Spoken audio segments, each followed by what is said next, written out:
Período joanino e a grande família real portuguesa.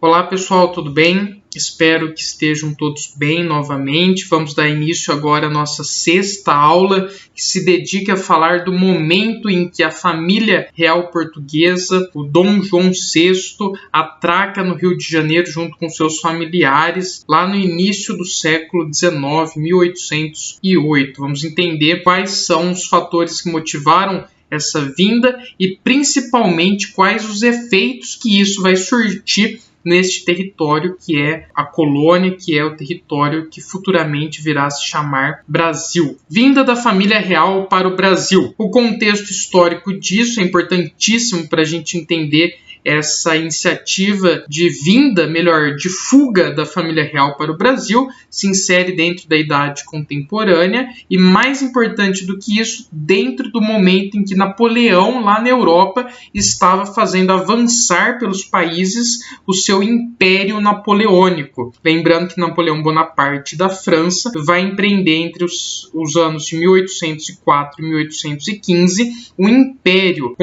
conquistando territórios e ocupando várias regiões da Europa. É importante a gente destacar, dentro desse processo expansionista que Napoleão está empreendendo na França, o que foi o bloqueio continental de 1806, que já nós falaremos mais sobre. E também os efeitos do Congresso de Viena, que acontece em 1815, que tinha como objetivo restabelecer as fronteiras da Europa. Então, para entender o conteúdo dessa aula, mais do que nunca, a gente deve estar em sintonia com o que está acontecendo em história geral, no caso, em relação ao Império Napoleônico. Nessa imagem aí, a gente vê o Dom João VI e sua esposa momentos antes de sua chegada ao Brasil. O que foi, então, o bloqueio continental em 1806 e por que ele é importante para que a gente possa entender as motivações que trouxeram a família real portuguesa fugida de Portugal aqui para a colônia Brasil. Isso tem a ver, o bloqueio continental tem muito a ver com a expansão do Império Francês liderada por Napoleão Bonaparte.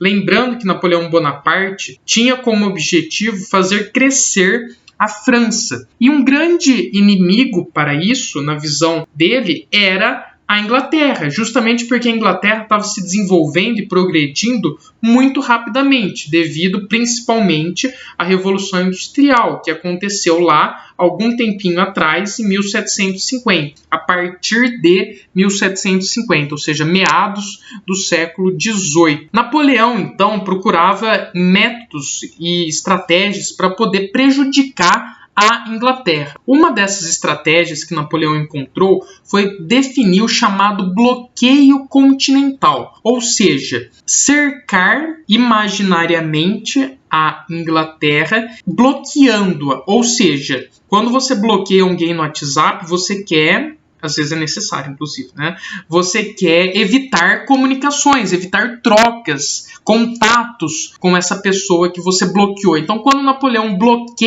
faz o bloqueio continental na Inglaterra, o objetivo principal dele é evitar contato, comercialização da Inglaterra com os outros países. E ele vai alertar: ai de quem comercializar com a Inglaterra. Ele deixa o recado: quem comercializar com a Inglaterra vai se ver comigo. É isso que Napoleão Bonaparte fala. Daí você vai falar: pô, mas que cara chato. É verdade, Napoleão, ele é francês. Vocês sabem que todo francês é chato?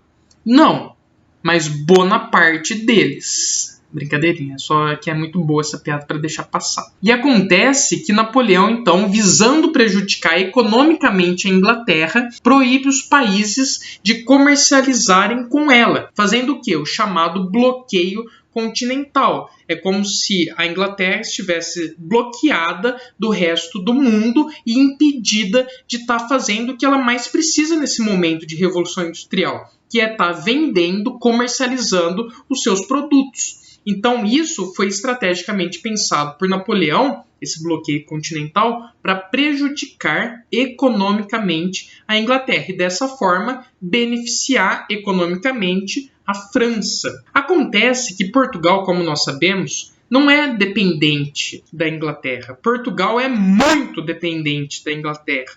E muito dependente da Inglaterra, sendo Portugal desobedece o bloqueio continental e resolve comercializar com a Inglaterra, mesmo porque era uma situação muito delicada para Portugal. Imagine, se Portugal obedecesse Napoleão, a Inglaterra poderia impor algum prejuízo a Portugal. Agora, se Portugal desobedece Napoleão e comercializa com a Inglaterra, certamente Napoleão não iria deixar barato. E realmente não deixou. Quando Portugal, dependente dos produtos ingleses, desobedece o bloqueio continental e comercializa com a Inglaterra, Napoleão, em resposta, resolve invadir Portugal, porque ele tinha dito: quem comercializar com a Inglaterra vai se ver comigo. Eu invado. E Portugal, desobedecendo o bloqueio continental, vai ser invadido, então, pelo poderoso Napoleão. Grande homem de 1,50 m e alguma coisa de altura apenas. Quando se espalha a notícia de que Napoleão está a caminho de Portugal e que vai invadir Portugal, rapidamente um desespero se alastra pelo território, inclusive dentro da família real portuguesa, que vai resolver fazer o quê? No meio do caos, no meio do pânico, resolve corajosamente fugir. E fugir para onde, ora pois? Foi o que perguntaram. E daí falaram: fugir para a nossa colônia. Colônia de férias? Ora pois, não. Colônia Brasil. E é aí que a família real portuguesa resolve, então, fugindo de Napoleão, fugir para este território, então, colônia de Portugal, que a gente chama hoje de Brasil. A família real portuguesa foge para o Brasil. Aí tem um mapa que mostra um pouquinho do que foi esse bloqueio, esse tracejado lilás, rosa, vai indicar esse bloqueio continental e como os países ficaram impedidos de comercializar com a Inglaterra. Quem desobedece, Portugal, vai sofrer as consequências disso. Governo de Dom João VI.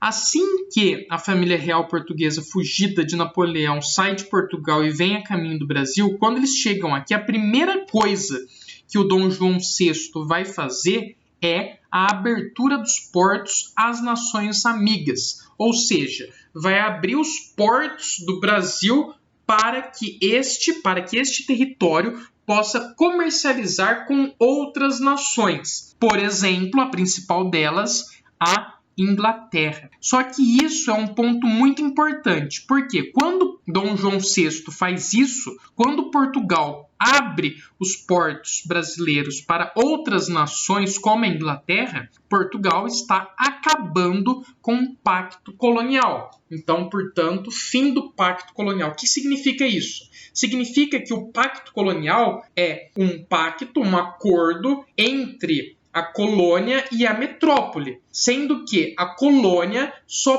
pode comercializar com a metrópole. Nesse caso, a colônia era o Brasil, a metrópole Portugal. E por meio do pacto colonial, o Brasil colônia só poderia comercializar com a sua metrópole Portugal. Quando Portugal abre os portos do Brasil para outras nações, principalmente a Inglaterra, o pacto colonial se acabou. Por quê? Se findou. Por quê? Porque Brasil colônia está comercializando com outros países que não apenas a sua metrópole Portugal. Então isso foi muito importante porque sinalizou o fim do pacto colonial. Lembra que eu falei que Portugal era extremamente dependente da Inglaterra? Olha só o que eles vão fazer: o Tratado de Comércio e Navegação de 1810. Esse Tratado de Comércio e Navegação, o que é importante dele é saber que foi a máxima influência inglesa dentro dessas relações comerciais, porque os ingleses praticamente tinham acesso livre ao mercado,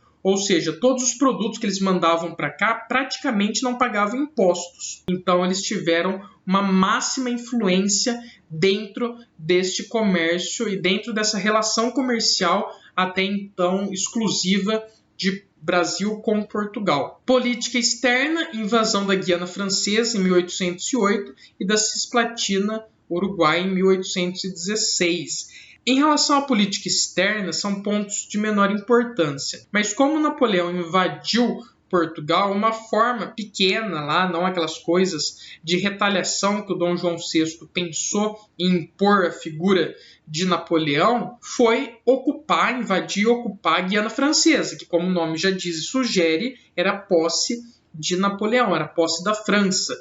Então houve uma invasão na Guiana Francesa e também na Cisplatina, que vai se originar depois o território do Uruguai. Mas são questões de menor importância neste momento. Quando a família real portuguesa chega aqui no Brasil, lá no Rio de Janeiro, o objetivo deles é transformar essa colônia em cara de metrópole.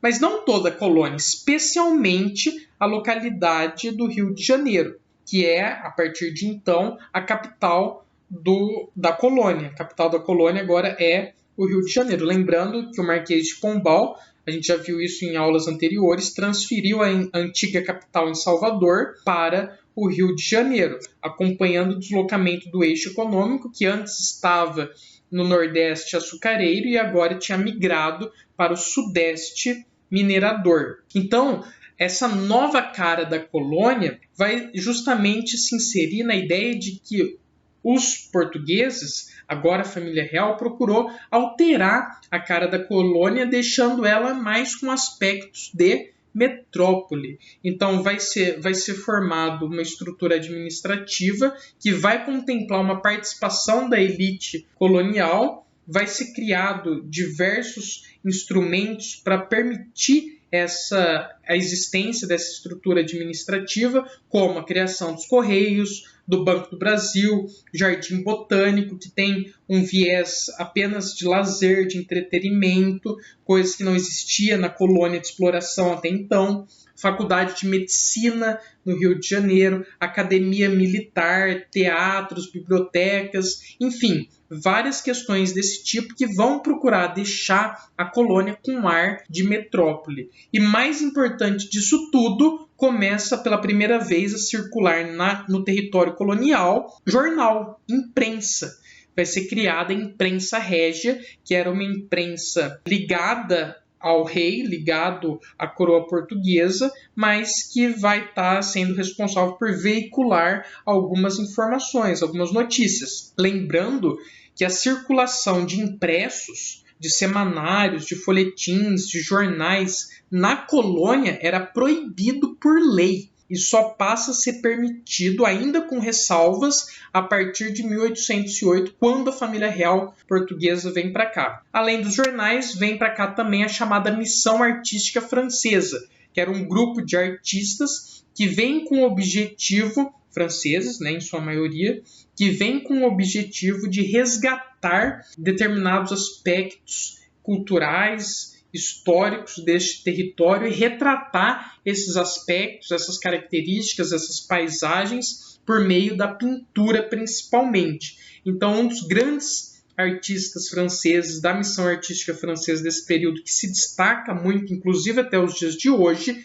é o Jean-Baptiste Debré. Muitos quadros, muitas imagens, pinturas que nós costumamos ver nas apostilas, nos livros didáticos que fazem menção a esse período colonial, são do Jean-Baptiste Debré, porque ele procurou exatamente retratar o cotidiano da colônia. Aí, por exemplo, tem uma imagem, um quadro clássico dele que vai retratar justamente como que era essa relação dos senhores de engenho com os escravos. Aí a gente tem os senhores de engenho na Casa Grande e também a figura de escravos domésticos, como eram chamados, aqueles escravos que não estavam na senzala, mas que eram recolhidos para dentro de casa para determinadas atividades e afazeres domésticos. A família real portuguesa fica por aqui até um certo momento, mas existe um período em que é necessário o retorno dessa família real.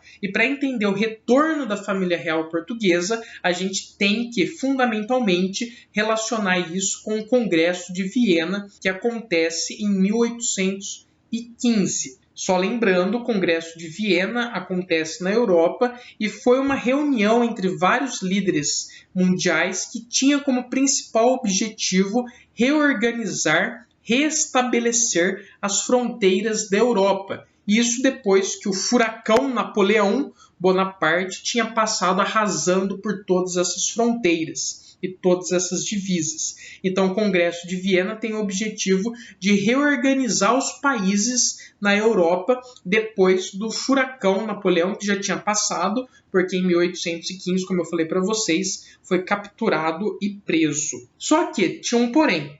Para participar do Congresso de Viena, uma das cláusulas lá obrigava que o rei obrigatoriamente deveria estar no seu próprio território. Pergunta: Dom João VI, rei de Portugal, estava neste momento em Portugal?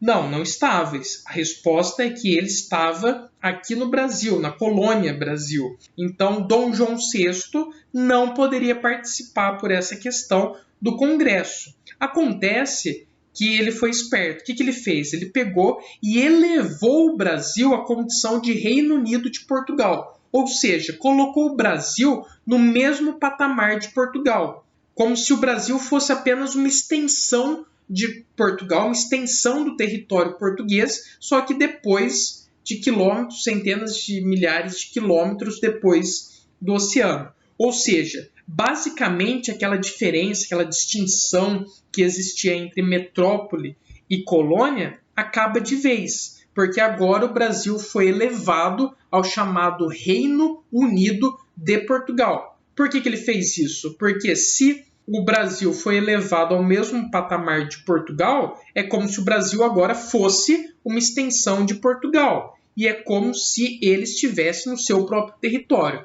E, portanto, daí sim ele poderia participar desse congresso. Tudo ótimo, perfeito, ele participa do congresso, só que essa elevação do Brasil vai revoltar a burguesia mercantil portuguesa. Por quê? Qual que é a ideia que ela entende?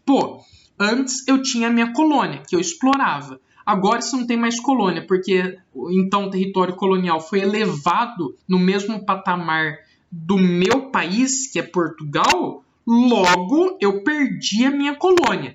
E esse sentimento da burguesia mercantil portuguesa começa a se revoltar, a se rebelar de tal forma que em 1820 existe a chamada Revolução Liberal do Porto, que foi quando a burguesia mercantil portuguesa e outras pessoas também participando começam a reivindicar em um protesto gigantesco que se espalha por Portugal determinadas medidas, determinadas reivindicações, sendo elas as três principais: o retorno imediato do rei Dom João VI para Portugal, e que quando esse chegasse em Portugal, ele não ia ser mais rei absolutista e mandar em tudo, não. Ele faria um juramento a uma constituição, e Portugal passaria a ser agora uma monarquia parlamentar. E além disso tudo, mais importante, o processo de recolonização deste território, que é o Brasil, e que tinha sido até então elevado ao Reino Unido de Portugal. Deu para entender essas questões? Lembrando já que se tiver qualquer dúvida, estou à disposição para esclarecê-las. Bom, aí a gente tem uma imagem que mostra um pouquinho do que foi essa Revolução Liberal do Porto. Existia um clima de tensão, de preocupação e de revolta por conta desta questão e principalmente pelo medo de que a burguesia mercantil portuguesa poderia perder a sua colônia e dessa forma perder lucro, perder riquezas, porque deixaria de explorar este território.